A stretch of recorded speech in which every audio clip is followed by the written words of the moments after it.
States of America and to the republic for which it stands, one nation, under God, indivisible, with liberty and justice for all. And before you, you have your minutes from October 23rd. Please go over those with me, please.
I make a motion that we accept the minutes. First from Teresa. Second from Georgia.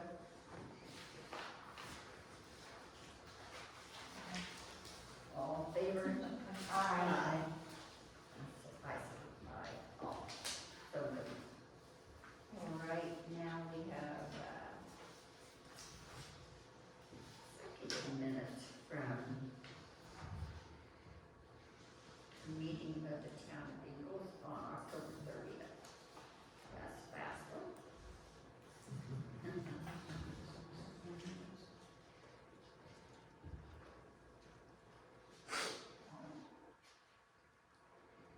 I make a motion to accept the minutes. Second.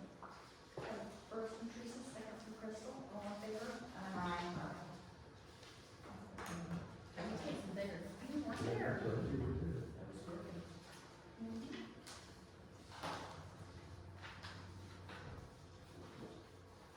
All right, now we have the claims from October 25th, and the adjustments, Darcy.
I make a motion to accept.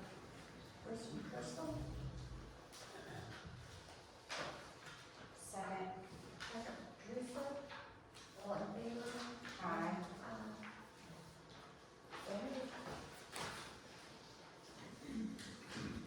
That's a big payroll process for the last 3 weeks.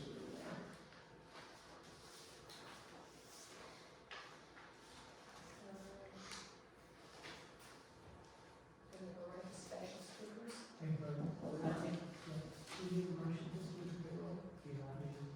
Yeah, they just use it. That's fine. Yes, we're going to special speakers. Okay, our first special speaker is Bruce Bernstein. Bruce Polson.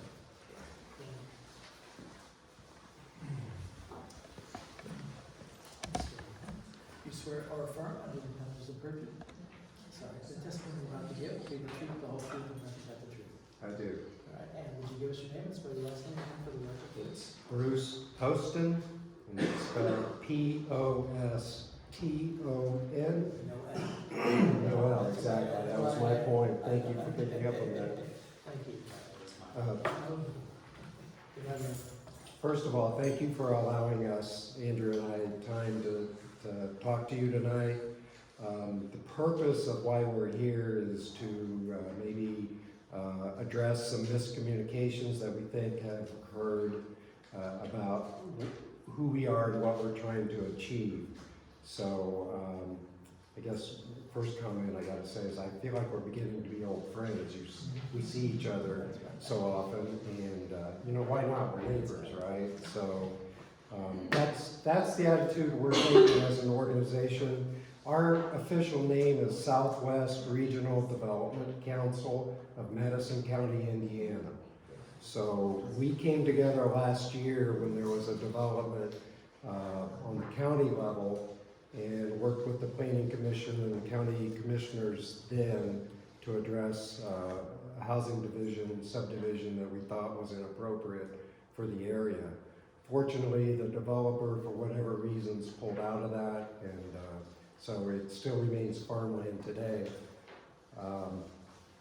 I do want to say that, and I'm going to read the purpose and our values and such here, so you understand what's motivating us to be active and come to you as often as we are. Right now we're focused on Green Township, and obviously Ingalls is a part of Green Township, so that's our focus today. But we do envision this organization, excuse me, growing beyond the bounds of Green Township, because as we're all aware, whatever Fortville does, Appel, we almost got the bullet with the junkyard, even what Pendleton is continuing to doing, and even maybe Fishers. Those communities all impact us in one way or the other, whether it's with the traffic that is on the highways or, you know, just the infrastructure load in itself. We all are interrelated one way or the other. So we commonly refer to ourselves as Southwest Regional Development Council, or SWRDC. We have a website. We're using that to disseminate information. The minutes of your meetings, when we can get them, are posted there. And likewise, any news, announcements of town council meetings and things are going up on that website as well.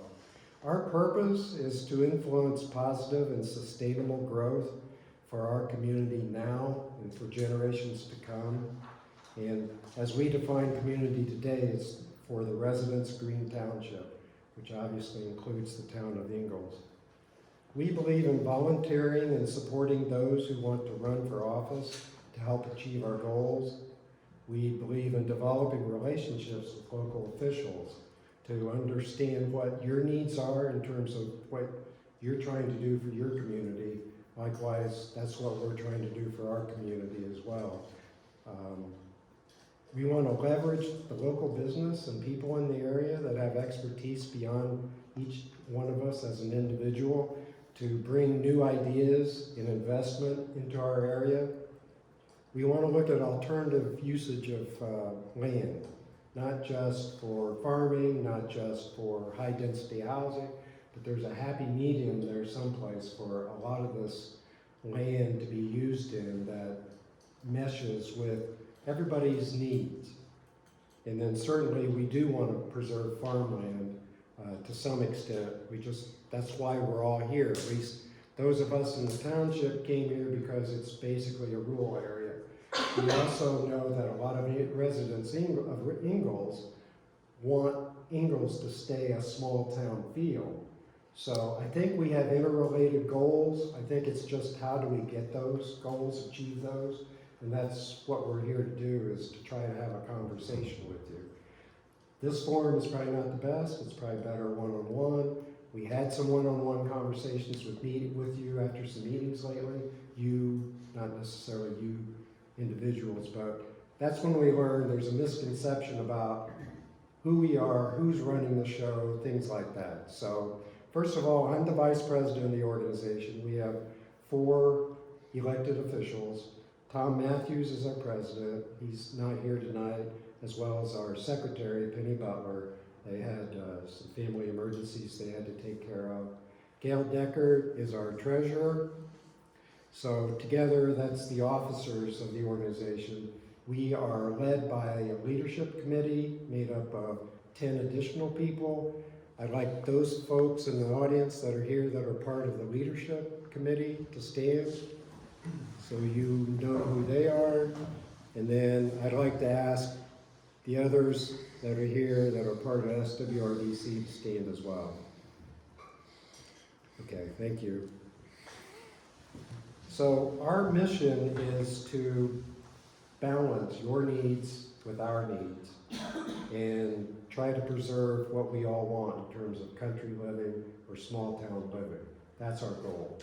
We're not here to fight you, we're not here to be antagonists.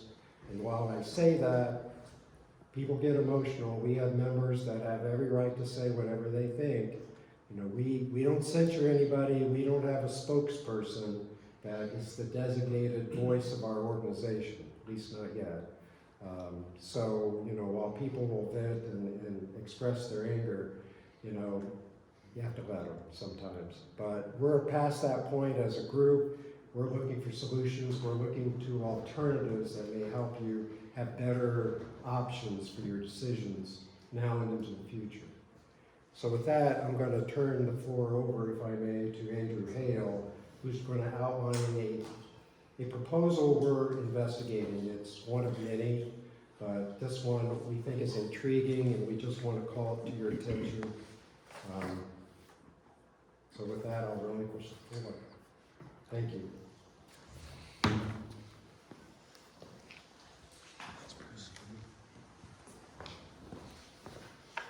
I swear or affirm that the presenting the church the testimony you about to give will be the truth, the whole truth, and nothing but the truth. I do. I think we have your last name right. Go ahead and spell it for us. Andrew Hale, H-A-L-E. So good evening, and again, thank you for allowing me to speak with you.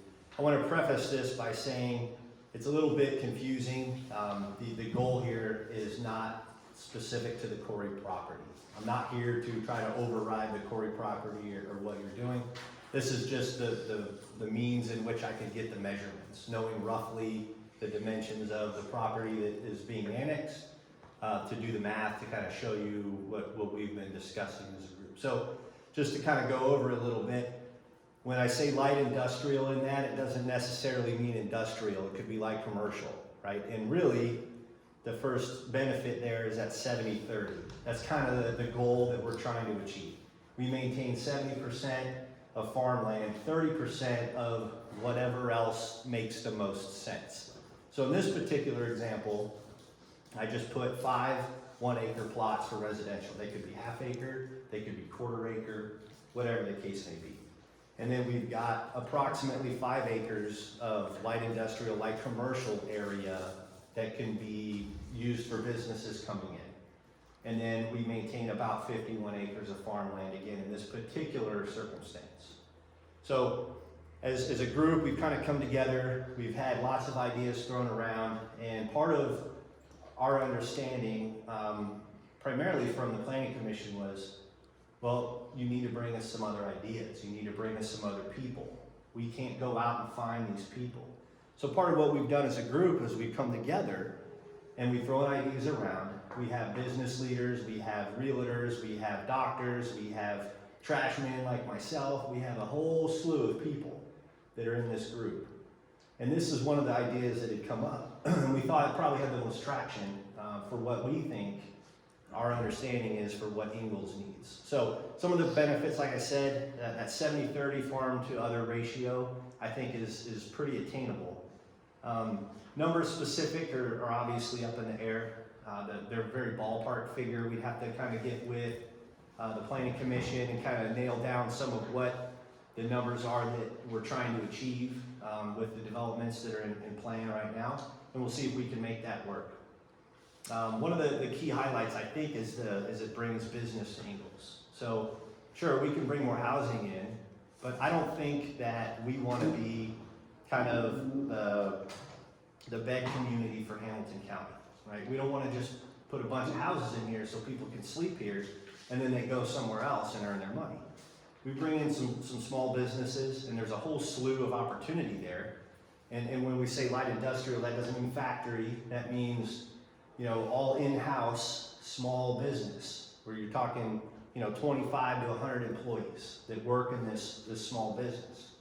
And they're wildly successful, these small businesses. So there's a certain amount of tax revenue that can come not only from the business itself, but each employee, the business owner has to pay tax on the wages of the employee. So there's a certain amount of income that can be had from that. And then as far as the residential goes, I myself am building, and I know about what it's gonna cost for me to build. And it's not cheap, and it's a nice home.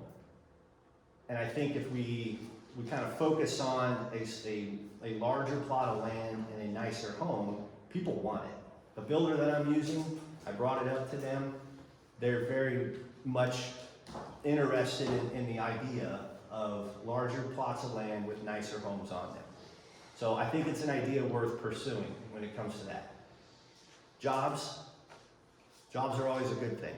I think if people work here, they live here, they play here, they dine here, they pay taxes here. I don't want to just live here and then travel into the city. If you can do it all in this area, I think it's only beneficial. And business brings on more business. You have businesses that need other businesses to support. And people who are going to work, they got to go someplace and eat. They got to go get gas. There's a lot of other business that could come in with those. As far as still getting the water project, the business owners that I've spoken to are very much on board with that and that next bullet, kind of the sustained lease payments, and even as far down as that special tax. There's definitely some room there for those businesses, and they're actually interested in being able to contribute to the community. So it's not just a bullet point, that there's some reality there with business owners really kind of nearby the area. They're all on board for that.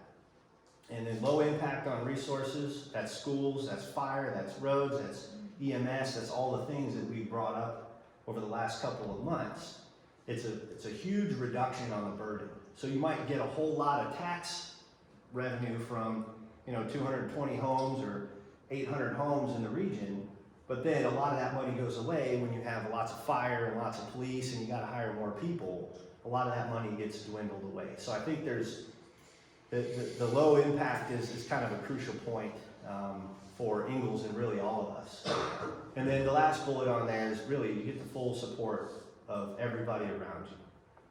So it's not a finger pointing, there's no hurt feelings, there's none of that stuff. There's a lot of everybody who's gonna come on board because we all see the growth is coming. I just think that we could probably look at it another way and probably still achieve what it is that you all need and not sacrificing why we're all here in the first place. So I'm prepared to answer some questions, although I don't have all of the answers for you. I got all of Neil's questions. I can't answer those more specifically, Yeah, I think although I it's would more like related to. to this particular project, and just Oh, the sure. design. So then I think I mentioned that. Yeah. So I would encourage that we would maybe, if we can have some time with the planning commission and go over this plan. Neil, he's the subject matter expert here. He could probably poke holes in it and help us find the solutions to, what may be problematic with this. I'm sorry? I have some questions for you. Yes, ma'am. I've been here 52 years. Yep. And you were the one that stood here and put us down when it all started. Put down Main Street about how bad it looked, instead of coming in to work with us. Ma'am, I think you have me confused with someone else. That was the first. I never said that. About how bad Main Street was and how the railroad track. That was Bruce Olson. That was me. That was you? That was my emotions coming out early on. So, Mel, can I interrupt before we get too negative here? Because I just want to, and I appreciate the comment. I just want to ask you all as a group just what we have this for. So to me, this seems like it's one development type out of many development types. so we can have in the town of Ingalls. So as a group, I would implore you to look at more intense uses as well, and I mean intense as far as residential, because we do need higher density housing, and 2 to 3 units an acre is not high density. Any way you shape or form that, that's high, that's low density in plain world.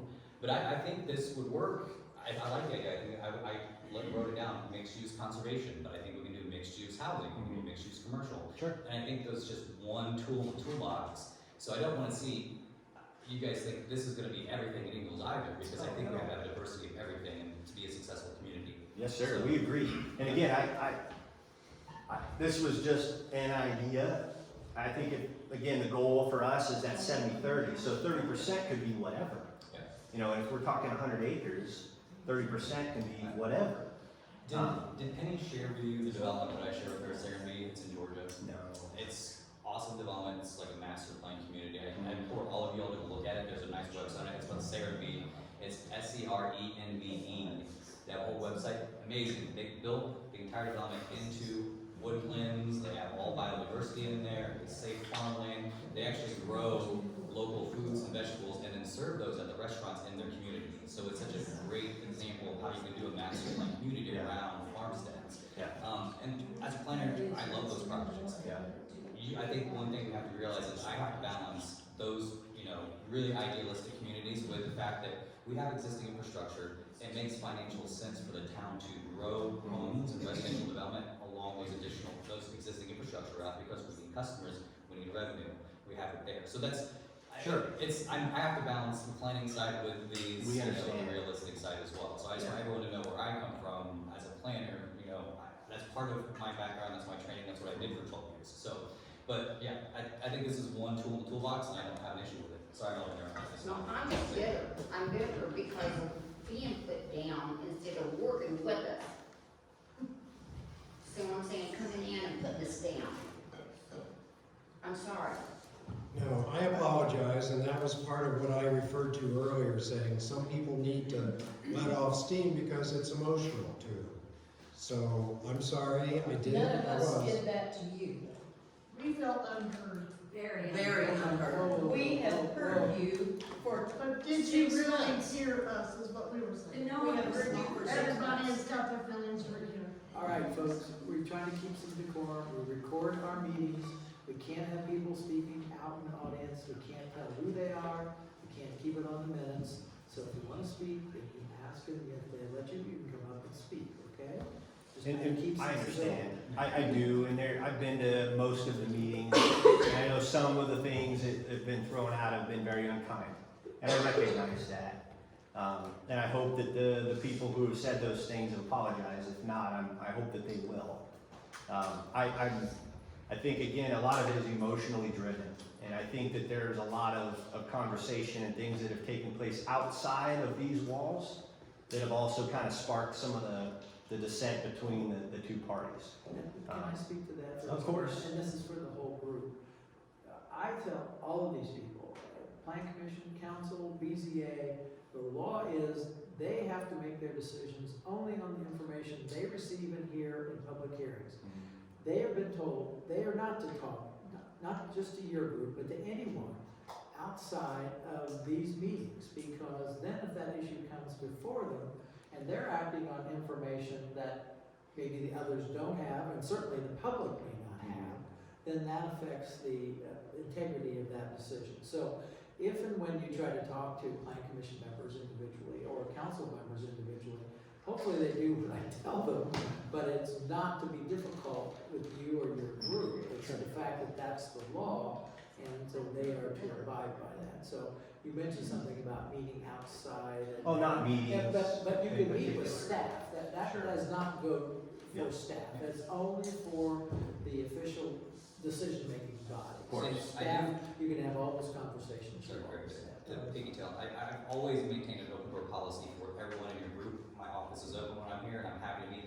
And I don't get paid extra for it. I sat for 2 hours one night with 5 of the members. Bruce, you were in that group, so was Penny, and I believe the president was there as well. And I had 2 hours to talk about these things. I'm more than happy to do that anytime that I'm available. So I would like to come to your meetings, and I don't mind sitting in the hot seat. I sit there in the hot seat all the time whenever I get, accused of making bad decisions or doing these things. So I am more than happy to answer questions and work with you all to flush these out. See, but the thing is, you guys didn't come to our RDC meeting because that's the body that has the funding to do some of these comprehensive plans and these things. We have those lined up for next year. We have a comp plan ready to go. We have an exit 214 master plan. We're working on UDO rewrites. These are the conversations I think we need to have with you all to help us shape some of these districts that we're going to be flushing out. Right now, we have one residential district. That's why we have so many PUDs, because a developer comes in, they can't build to our traditional town standards in a new development. So I've got to negotiate every single step of the way, every single time. So my hands are kind of tied, and what I can get to the developer on the same side, I have to say, hey, what are the residents getting out of this? It's $2 million in park impact fee and all these things. That's a great benefit for the town of Ingalls, whose budgets, I mean, our general fund's $600,000 this past year. So like, when you're asking us to turn down $2 million in direct cash benefit, that hurts us, that hurts our residents, and it hurts the town. So Sure. I have to balance all those different things when I'm making decision, or when I'm not making a decision, when I'm making references and suggestions to the council. So Yeah, no, we agree, and we I think we understand that. Yep. It might have taken us a little bit of time to fully digest, but we would love to have that, those conversations and meetings with you and the rest of the planning commission. I think it would be great. This particular kind of goal that we're going for, does that seem, well, let me back up. The numbers can fluctuate, like I said, 20 acres out of the 70 or whatever is other use, so it could be whatever it needs to be. Is that something that we can entertain and have conversation with? absolutely, like Okay. I said, I think this is what you're trying to recommend is a zoning district where it Yeah. a certain type of use, and I think this is just one of the many additional districts we need to have. Some more focused on residential than the mixed uses. Some are just mixed use with everything. I mean, but I think, like I said, I would call this more of a conservation mixed use, which I think is okay to have. And I think what we need to do is when we get into our comprehensive plan, we all need to work together and identify those areas in the unincorporated Madison County, because I mean we should be planning for that, because that's how these voluntary annexations come to us. We don't go to them. Right. So everyone comes to the county or comes to the town with a petition. We didn't approach them. So we have to include those areas in our master plan so we know, hey, this is what we should be doing based off of our our input and our feedback from the residents and the unincorporated residents as well. So Two other things.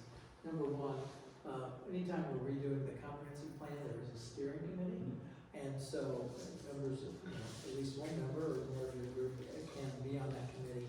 And that can discuss all these different kinds of things from a comp plan standpoint. And the second thing is that one of our problems is, and it's true statewide, is that when someone comes to us with an annexation petition, the state law says we're supposed to act on that in 30 days.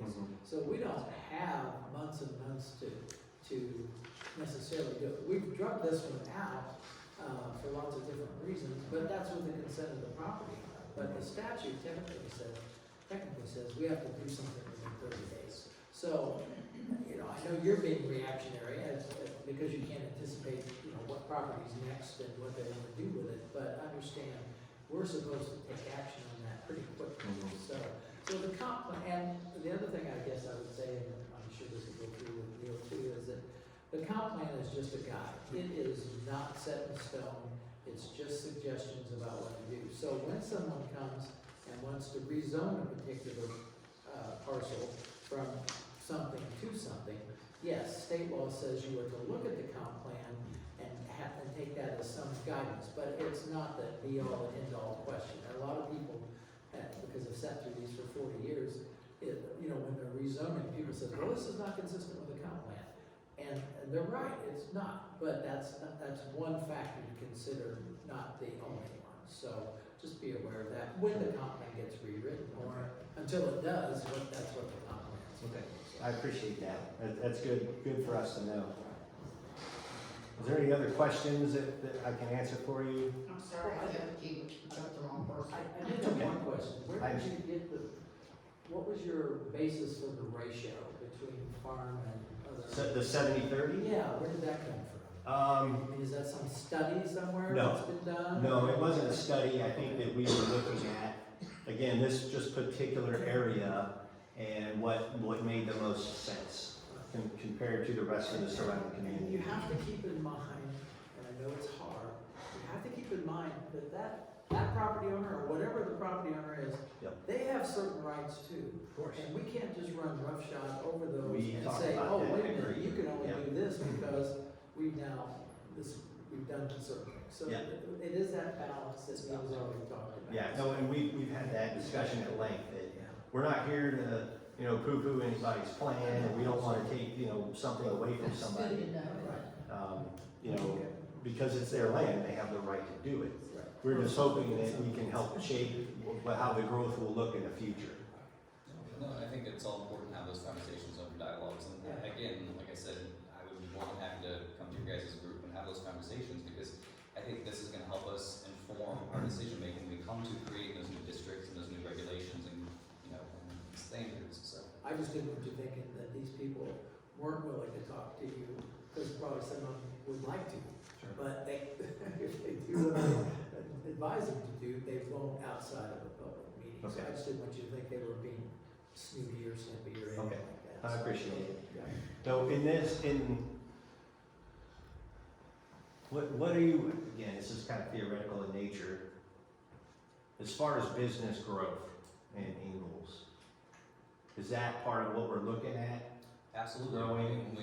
But I think Neil can tell you, businesses don't come if there aren't rooftops. You have to have Sure. rooftops first. We've actually, Before they're gonna come. even the, So, I think it's different demographics with different businesses. I'm Sure. not saying none will come, but I'm just saying, I've been through this in Hartsville, I've been through it in Greenfield, I've been through it in Utah, and the experience is all the same. They all say, you have to have the rooftops, you have to have the demographics before, and they're different for each business, but they all require a certain level of rooftops. so a perfect example is when Jeff Clark, who's a developer of Ingalls Creek Shops, where Taylor's Bar and Table is, he still has one suite left to fill, and he is begging, I really need some housing developments because we have to have more people. He was trying to get a Starbucks in there, we didn't have rooftops for a Starbucks.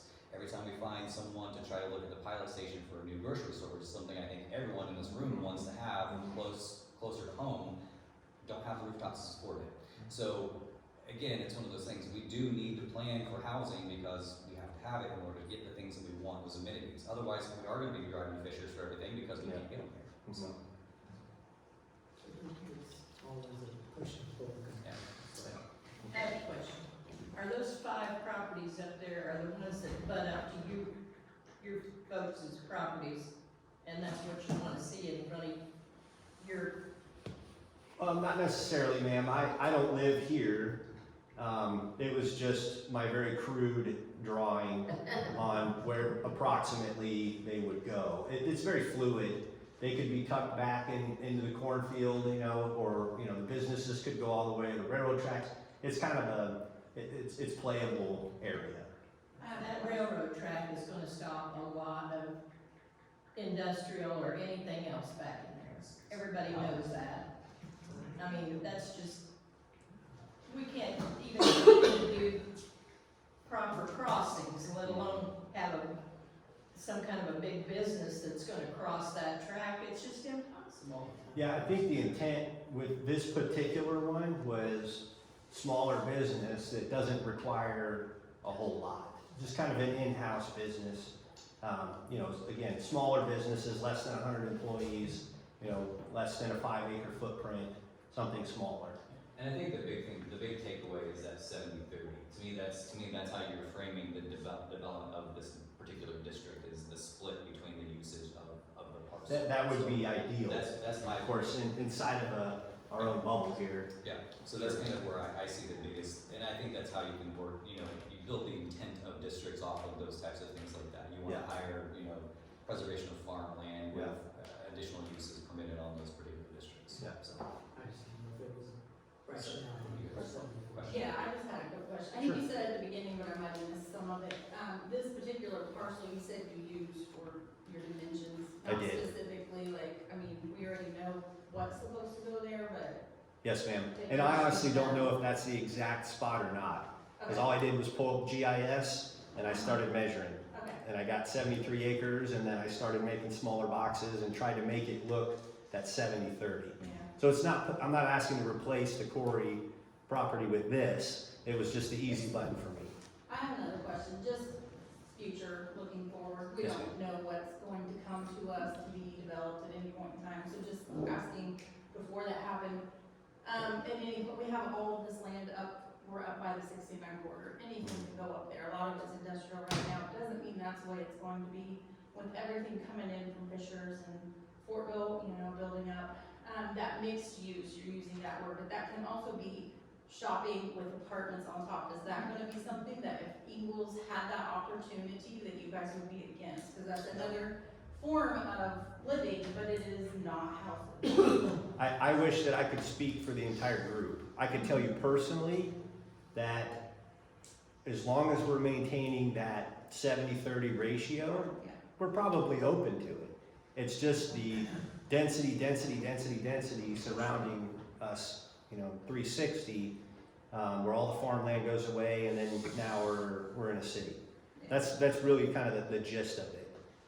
But we can certainly discuss it in our group and try to come up with a better answer for you as far as like what's tolerable and not tolerable for us. I think really it would be up to just discussion on what are the needs of Ingalls and how can we balance it. My personal vision, just so the town there, based on my past voting with the Corey project, but my personal is I really feel like Ingalls can be a diverse residential area, but we also have that 69 corridor that is going to be business, and we have to be open to a lot of different things. I'm like, we're in a gold mine. I mean, we really are, and we do have to be careful about how we go about everything, so we do it correctly. Yeah. But it does need to benefit everyone.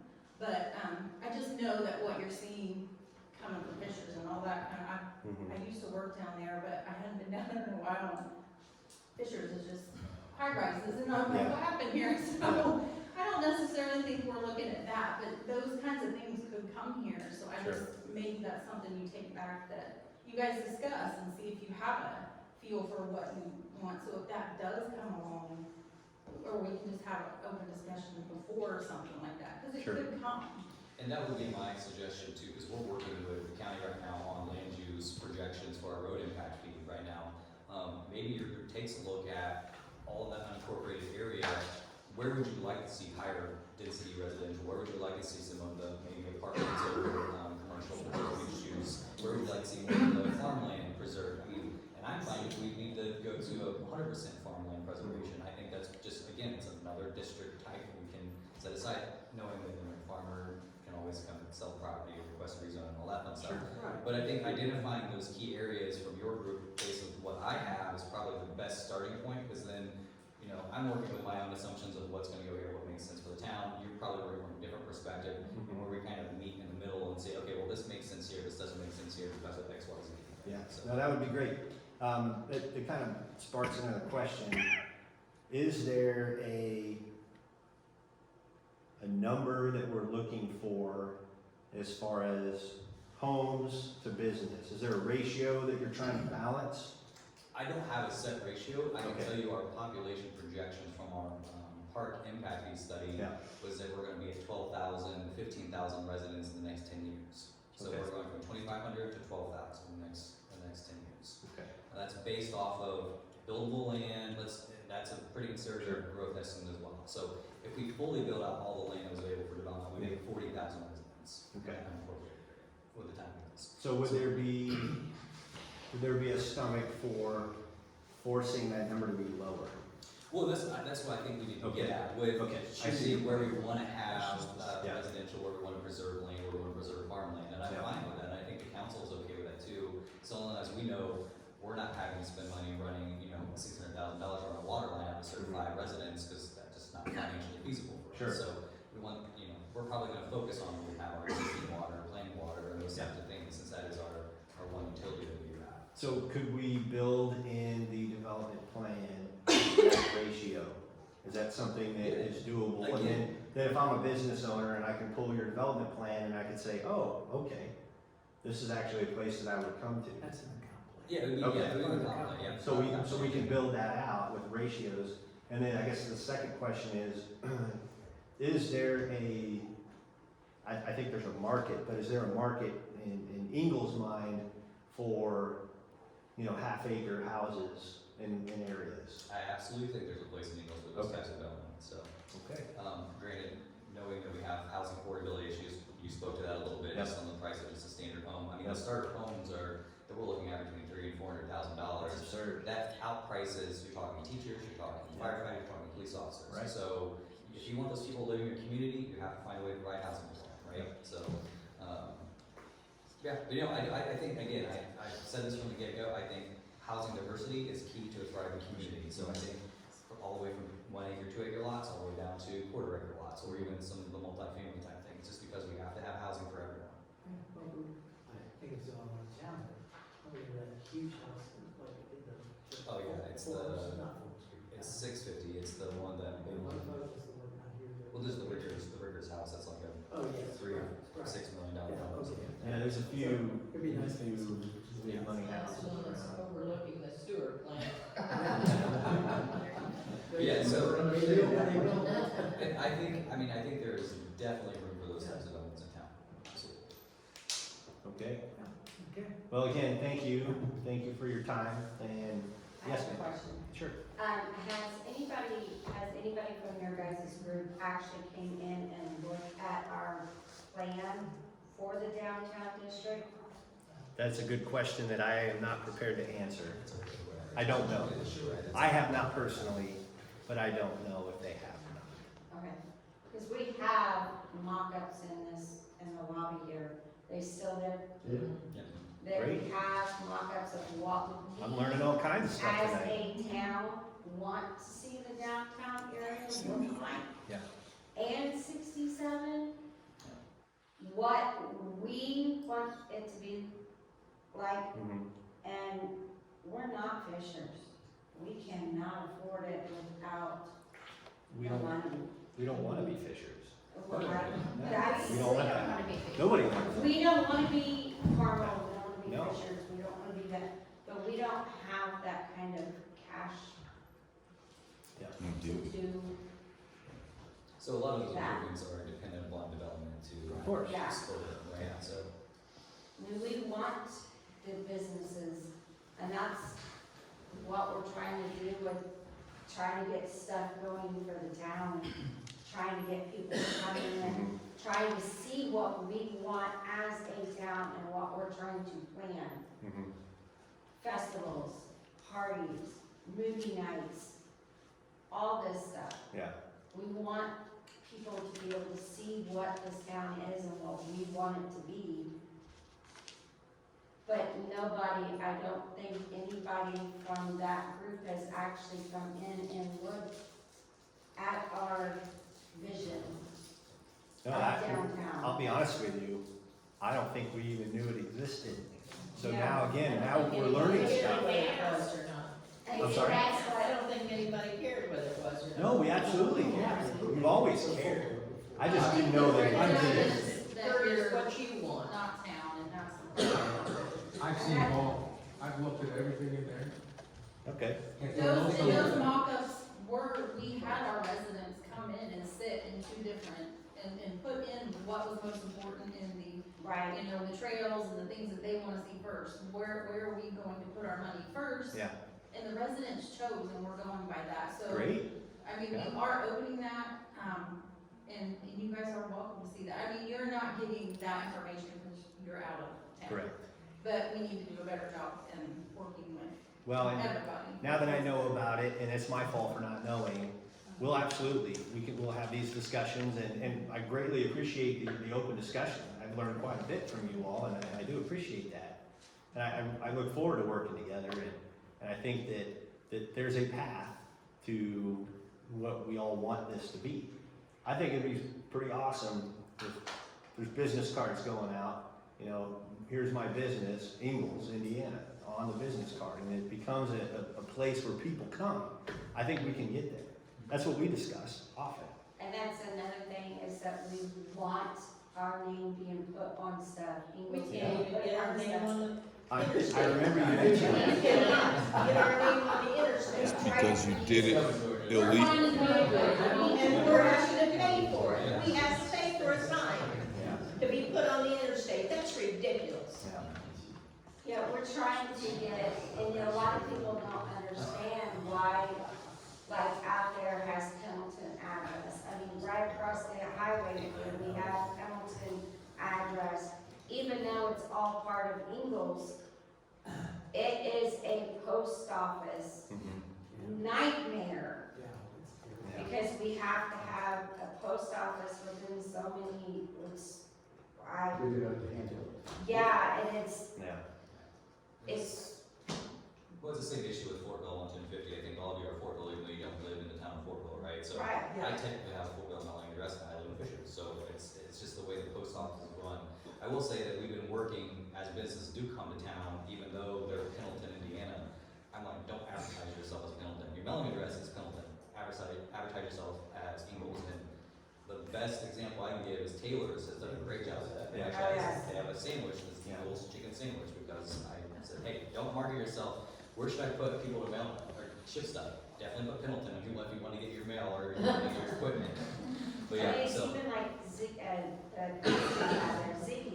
they were like, well, where's Ziggy's at? yeah. It's Pendleton address, well, it's Ingalls. It is. But it's not, we want our name out there, but it's just hard to do that because of the red tape, I guess. Yeah. And just so your group knows, we do have a new website that we just rolled out last week. All of our meeting minutes are now on that website under the department, so if you need to find meeting minutes, it should be uploading those as they get approved and signed. You'll have the signed version on there. Still working on the agendas because we do have last minute changes on the agenda, so it's hard to keep those, up to date on those. But I think my goal is to get those agendas on there as well, at least by Friday. I try to get them done by Friday. So, the yeah. time Monday morning, I get a whole big change that we do. But, and if there's other things that you all wanna see, like I know I put our new zoning map on there, UDO's now on there, all those things are on our new website. So a lot of those questions that some of you have been able to find some things, that should address a lot of those. But if there's other things that you wanna see on there, let me know, we can change it, so. Well, thanks again. I appreciate it. Thank you. We now have a police report. You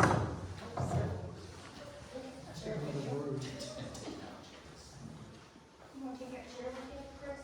No, you want to go with me though. Thank you, Chris.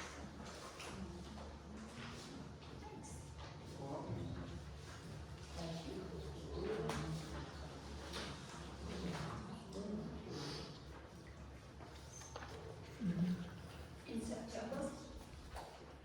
Okay, right off the bat, that first line, it's a typo on me. It's actually, we handled 613 calls with 136 of them being traffic stops. For the amount of- October, wasn't it?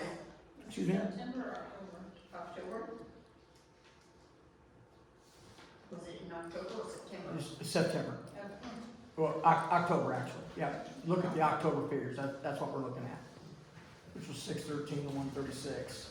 And if you'll, real quick, just look at that bottom line there. You'll notice we've not had a single month with less than 550 calls, all the way up to 807. So most of the time we're in the mid-60s. So it's not getting slower out here. Last year we handled 6,400 calls, which is right what we're at now. We're gonna be in the 7,800 range by the time the year's over. So it's really growing fast.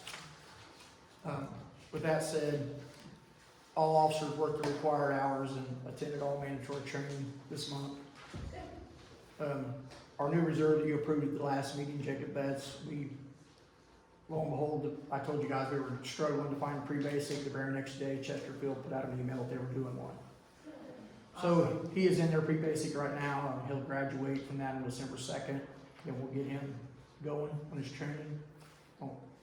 We did have one of the new vests that we had purchased 4 years ago that fits him. So it's going to still cost us about $2,000 to outfit him, but it's cheaper than $70,000 for an officer. So we really, and we've been discussing this with Neil, we really need our new camera system. Our current system's 3 years old, cameras are wearing out. Just had to replace 2 of them for $1,200. And we still have a cheap, unreliable system. I've told the prosecutor, that until we get our new system, we can't guarantee them video, because our system is just terrible. Is this all cameras all around in the parks and everything? No, I'm talking about our body cams. Our body cams, which are, the new system's probably 35, 40 grand for a new system. So I did find a grant last year, and it was supposed to be sometime in November, so I did it again, and then I'll try to apply for that grant. See, I think you have to purchase cameras and then apply for the grant, and it's reimbursed you for the purchase cost, but I'll find that grant again. That's why I was putting that out in your ear, because we're gonna have to purchase them first, and then hopefully get the grant to be paid. Regardless, we gotta have it. I mean, and the new system we want is what most communities around us have, and prosecutor can get in there and get his own videos. It'll save time in the office, it'll save time administratively, it'll be a big benefit. But we're gonna need that sooner than later. The last three items are things we talked about at our staff meeting. We didn't really get anything nailed down on it, so I'm having a department meeting on Wednesday. My guys are going to know what's going on. Comp time, vacation time. As you all know, we went to comp time for the police department instead of paying overtime. Most of that falls on me and Tony. My guys don't mind working an hour over if they get something right before they get off, or they don't mind going to court. They get 2 hours court time. They don't mind doing that. But when somebody goes on vacation, they're not going to work it. They're not going to come here and work all that extra vacation hours for comp time. Mainly because they've got young kids that they're taking care of. Their schedules are already set. So it really falls on me, Tony, mainly me. Tony will switch and go to nights, which doesn't add him any comp time, but then it adds me 4 hours a day, which is actually 6. I mean, I've taken 5 or 6 weeks off this year, and I've used 12 hours of my vacation, because we have to use our comp time first.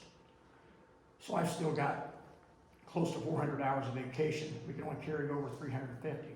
I've already built up almost another week's comp time now, and I've got 3 guys going on vacation the next 2 months. So I'm going to build up more. So Tony is in the same position. He had 400 hours until I think he's got 380 some hours of vacation. We're only allowed to carry over 350 by, I don't know if that's ordinance or just what the town said.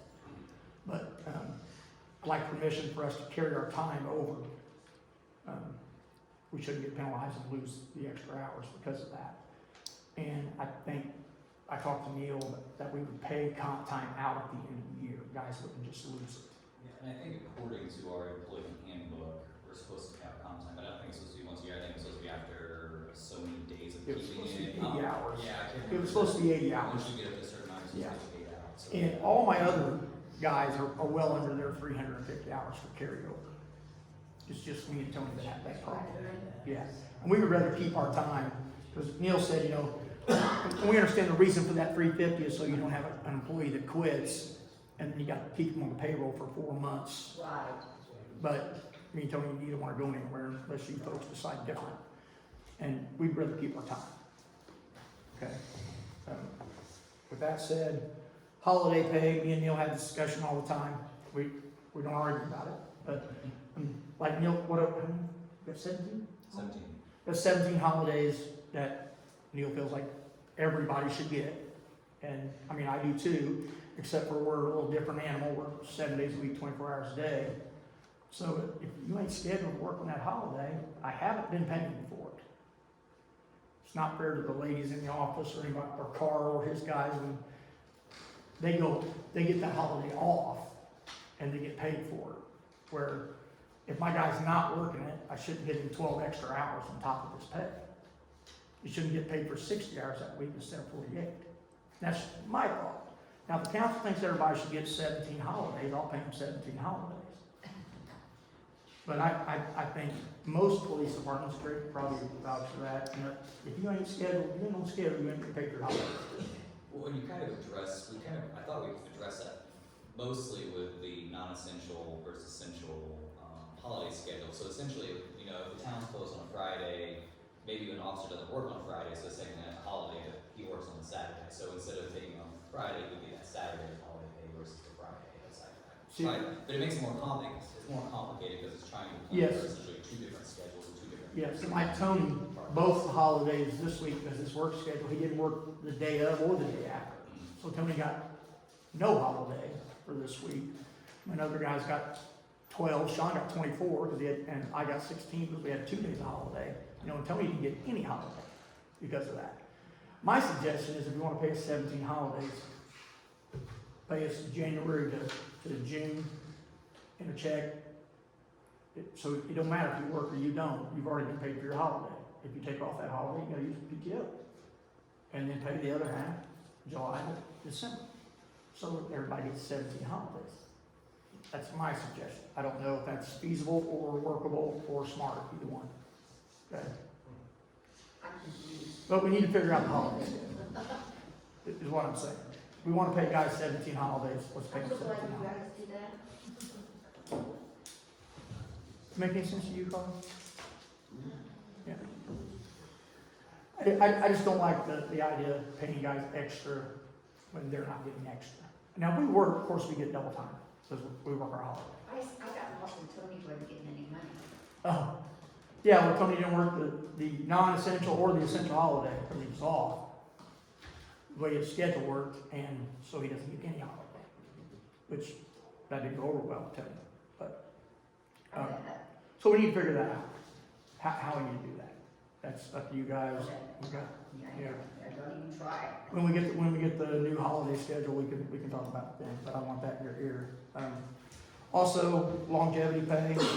Last year, we paid it in January because we didn't have an ordinance. We had to get it done. And before we could pay it, it was designed to pay out in December. So we pay it out December this year. And can we get it on a separate check from our paycheck? I don't know. Because last year, you know, Why couldn't you? Because it's hooked to their To get it name. paid as a separate check. It's hooked in there, that whenever I check it, they'll go with. you can just do 2 payroll checks. But what it does, it puts me in the 42% tax bracket. And I lost $700 last year of my longevity pay. Kip ran into the same problem, he did too.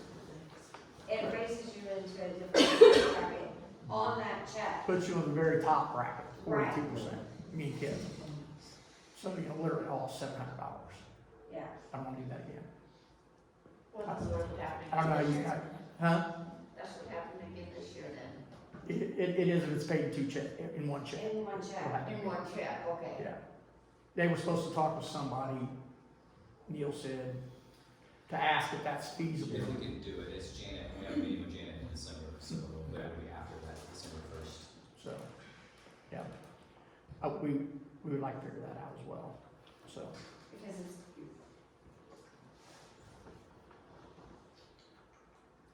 I mean, I know I gotta pay taxes on it, but well, yeah, you not half. right. So, yeah. The more money you make, the higher tax bracket you go into. So if you put your longevity and your payroll, it's just gonna shoot you up. Yeah. And it's gonna make it outrageous tax bracket. Yeah, it does. Real quick, Chris, Sure. I might have missed, you had a total, so for the body cameras, you replaced 2, so how many is that we need in total? We'll have 7 more that are going to go out. Okay. So, and they're all, the warranty for those will be a year, we've lent them for 3 years. That's a total of 9, right? So, yeah, so I'm trying not to have to replace them, but more likely we're gonna have to replace them. Now, my question is And that, that's money thrown away. if you get like these 2 replacements, do they work on the new system? Or No. you're gonna have to, okay, No, so the they're whole gonna system, be all new system will be completely new. new system, new Yeah. cameras, new Yeah. everything? So basically, it's throwing away. Yeah. Thanks, Chris. All right, Planning. Yep, let's see, I think, It's basically the planning commission. oh yeah, it's the same on my notes here, on my report that you have in front of you, so, I'll go ahead and just finish my report since we're simple annexation 0626238, PC gave a favorable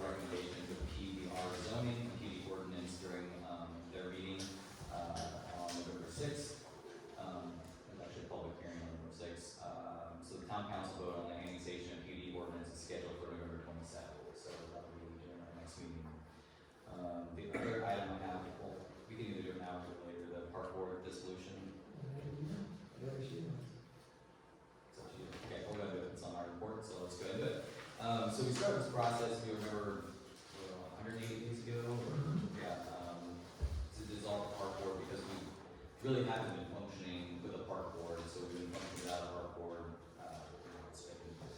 since 2015, 2014, so we're trying to clean up the process a little bit, make sure we're following the game code accordingly, so part of that is going to ensure that we dissolve the park board until we have enough interest from the general public to reestablish new park board. That's something I do want to do, because there are great opportunities when you have a functioning park board and a park master plan. So, but for now, to ensure that we're following everything. Yep. So we, that's tonight, we have a public meeting, not a public hearing. Technicality, I'm not sure what the difference is, but. Right. Well, normally in public hearings, you probably remember, is you have to recess the public meeting, which is what you're in now, and go to a public hearing. But the statute refers to it as a public meeting, so I don't think you have to recess your current meeting, but you do have to open it up for public comments regarding the solution. So if you want to do that, then we'll see if anybody wants to speak to that. And go from there. We're opening it up for a public hearing. Public comment, no public meeting. Public meeting. Public meeting. Public meeting. Yeah. And we're asking for For the ordinance. public comments. Yes. For public comments. Okay. Anybody in parks? Okay. Okay, I just had a question. Come on up, come on up. Yep, it's still me. Yep, you're still on, just Thank you. identify yourself for the record if you would. Sure. Andrew Hale. Okay. I was curious, what is the ratio that would be considered ideal for a police officer to citizen? Or how is that measured, I guess, is what I'm curious about. Oh, Yeah, what's the ratio so it's that not a you, question on the parks? no, This was open for public comments on the parks. I saw an opportunity. I'll email you. Okay. I'm not sure, I don't know. It's really just to help us have a discussion so we can help with what we talk about. I'm sorry, thank you. State recommendation is one officer per 500. 500, that's what. One per five, okay. One per 5. That's a national standard. but- National standard, yes. Okay, thank you. Okay. Is there anybody who wants to talk about the dissolution of the park board, which has been non-functioning for many years? So, Neil, I can't let you make a note that there was no public comment. And so now, if you would like, we can proceed with adopting the ordinance, and I'm happy to read that in its full, or in full, or you can have a motion to read by title only, whichever you prefer. Is it going to be like that only? Or you can read it all, either way. Make a motion for title only. first from Teresa, second from Crystal. All in favor? So this is ordinance, I'm sorry. This is ordinance 111323 on first reading, an ordinance to dissolve the Ingalls Board of Parks and Recreation. So this is a motion to approve on first reading. Is a motion to approve on first read? First from Crystal, second from Georgia. All in favor? Aye. So as you know, you're not allowed to pass an ordinance on the same night it's introduced unless you suspend the rules, which has to be a unanimous vote. So I don't know if you want to continue this to the 27th and pass it then, or if you want to do it tonight, whichever. You guys want to suspend rules? So moved. So moved by Georgia, second by Crystal. All in favor? Aye. So then this is ordinance 111323 on its passage, an ordinance to dissolve the Ingalls Board of Parks and Recreation. Just need a motion to approve. So moved. Second. First from Georgia, second by Crystal. All in favor? Aye. So moved. Thank you. Ready 2.0, I think I mentioned I was working on an application to apply for the Ready 2.0. Essentially submit our projects to the Central Indiana Regional Development Authority, I believe is what they're called. So I submitted a project kind of Ready 100 between Atlantic Road and State Road 13.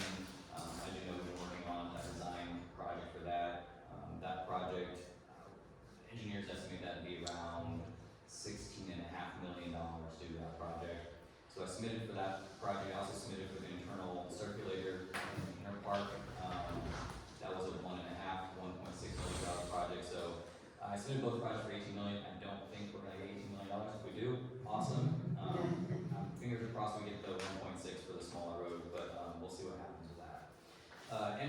signage, still waiting for approval. I did submit an application for $200,000 from the Madison County Community Economic Development Program to help cover costs. That's funding from the county from food and beverage tax dollars they get. The county, has a program where you can locally municipalities Do you have the signage on there that you can show them? I can pull it up in a minute, I can get my office, I don't have it right now, I think, so. So yeah, so that's $200,000 of the $272,000 for that project, so if we get that, that'd be great. Again, it's gonna save some RDC funding, and that would be a gateway signage at exit 214 for the town of Ingalls. Flu and COVID vaccine clinic, just wanna remind everyone, we have a free vaccine clinic at Town Hall, Thursday, December 7th, from 10 a.m. to 2 p.m. That's for flu and COVID. And then we also have our town holiday event at Saturday, December 9th, noon to 3 p.m. We'll have Santa Claus in here, photos of Santa. We're actually at a reindeer, thanks to the sponsors. Taylor's Bar, Table, Final Third, and the Town Festival Committee pitched in to get the reindeer this year. And then the police officers will also have their Cops for Kids donations in the parking lot across the street. So we are still accepting donations for unused toys and coats and clothing for kids. So. I have a question. The Cops for Kids, do they have to, I've not done that before. Do they have to make like a nomination for kids to come, or do they just show up and? They're just showing up, so I think the cops will have some tents out across the street, and it's kind of, they'll have the tables organized by sizes, and people can come through and pick up toys and coats and gloves and hats and things like that. I think we're actually gonna spend some festival funds to buy some clothes and hats and things like that to help ensure that we have enough articles for kids who need them. Cool. And how is the donations on that? I mean, how do they look?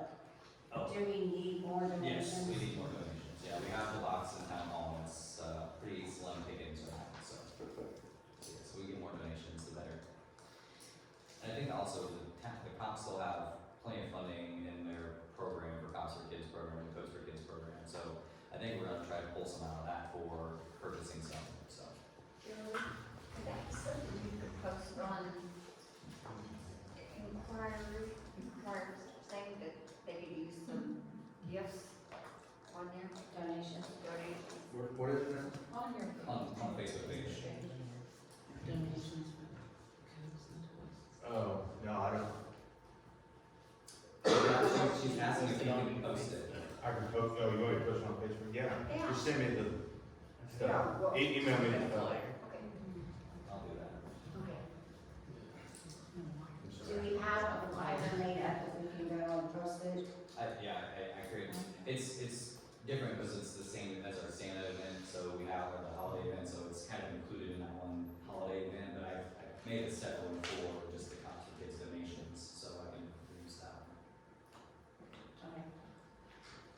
I think we need to advertise that a little bit more than what we have. Yeah.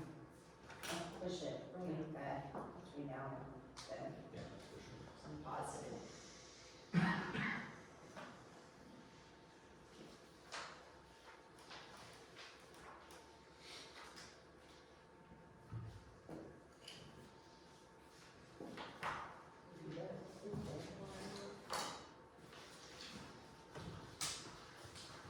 That's all I have. All right. So open up the tree. You got anything for me? Yeah, yeah, good. Carl. Skip Carl. I skipped you, Carl. I was gonna let you, I can't talk, I lost my voice again. We got an updated grant, award letter from the NPO, moving roundabout from Evening Drive to, Commerce Drive. That hourly under where Neil's talking about the additional grant is going for.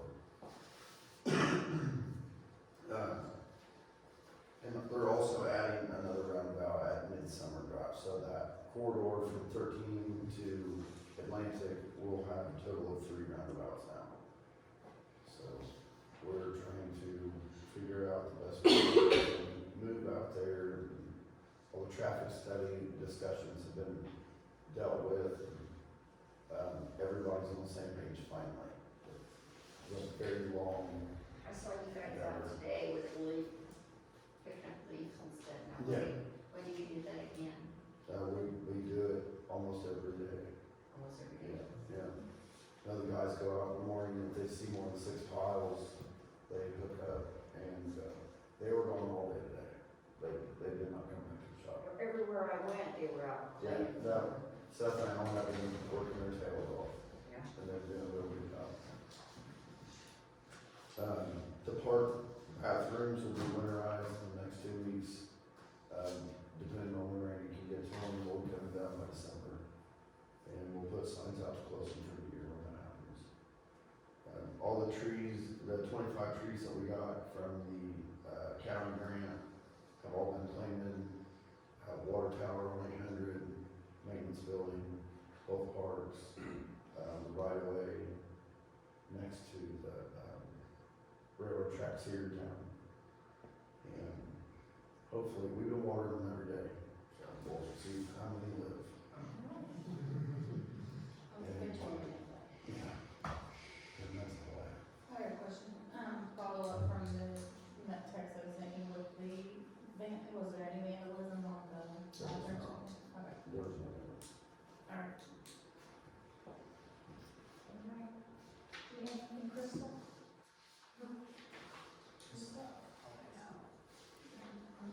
Melanie, we still have the holidays. Still got the holiday games. On the agenda. All right. I'm just way ahead of myself, I'm ready to go. All All right, right, let's, so this is resolution 111323 2024 holiday schedule for non-essential personnel. So this just takes a motion to approve on this one. now is this what Chris was talking about? that He we did? is essential personnel, I believe. So that's the next one. That's the Okay. next one. Okay, so this is This is all staff. office staff. You are essential, but not in that sense. There's big insert. I thought we were gonna look at some of these last year. I thought we were gonna look at some of these last year. See if they were actual. If you want to, you can, and we can do it next week. We just need to establish it sometime before the end of the year. They are all real holidays. They're all Real They're holidays. they're the same holidays we had this year. I just haven't seen any. Because I had Neil go through them and make sure that they were the correct ones, because dates, of course, sometimes change. I think the unique ones that stand out are the election days, because this, this building is used sometimes for, poll application, so that's It why. will be it was- next And it will be next year a lot. Oh, for sure, yeah.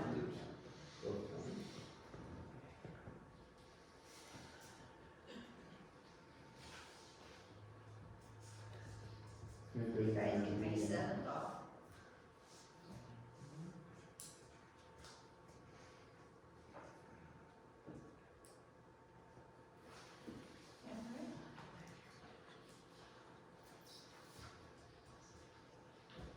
You need a confirmation on We need this. a motion to, I make a motion that these holidays be accepted. Second. Got a first from Georgia, second from Crystal, all in favor? Aye. So moved. Okay, then the next one. So this is resolution 111323A. Regarding the holiday schedule for essential personnel. So this would be the police officers, just read the plan, or just the police? Just the Just police. the police.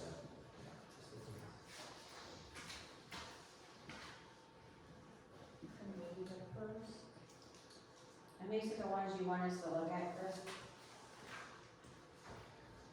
For the holidays?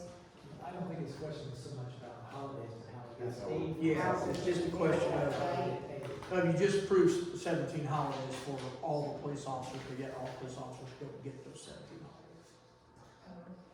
That's, okay.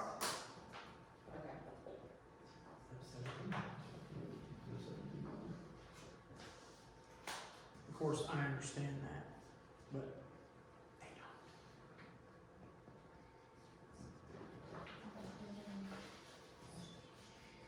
Do we need a confirmation on this as well? I make a motion that we, confirm these holidays for the essential employees. Second. First for Georgia, second for Crystal, all in favor? Aye.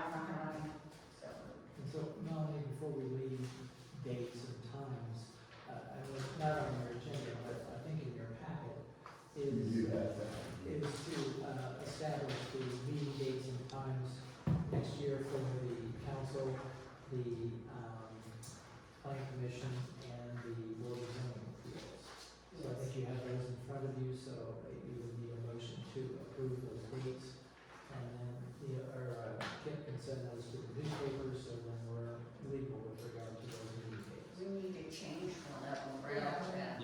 That January 8th needs to be adjusted because we have to meet with fire territory. That's fine. Yeah, we're gonna change it to January 9th. When I put this together, I was going down the list of No, Mondays this and was, Tuesdays. this is a new, we didn't get to this until last week. We're gonna change it to January 9th, Tuesday. Okay. Would that work for you? You want me to have that meeting? It's a regular council meeting. Oh, it's a regular council, meeting, sure, yeah, I'll be there. Okay, it's on a Tuesday. It'll be me and mine. Be a Tuesday. Yeah, that's fine. But the first is on, I got it. I lost it. Neil, we don't need to add those fire territory mandatory meetings on. You found me mine? They, the fire department are gonna have to advertise it, but it's already our. They have to. Yeah, Yes. This would make sure line voting goes along. Right, exactly. And as long as it happens here in the course of our regular meetings, we just consider it advertised, and we'll do okay with it. Fire Does department. it need to sign one of those in your packet? I just wasn't sure since we're required to do it. Change that. There are others. Well, the final vote is. Oh, okay, Yeah, yeah. so if that happens, if any of those other meetings happen outside of the regular council meeting, you would have to advertise that as a special meeting wherever you're having it. I don't know if they're all here or. They're advertising in criteria, do we have to do it as well? Yes, because they're advertising it for them, you have to advertise it for you. So, good question. Okay. Because there's one at Maple Ridge, one at the middle school. I haven't been counting right up for the exact, I think the one that east, middle school or something like that. I know there's one at Maple Ridge. There's one of them fire.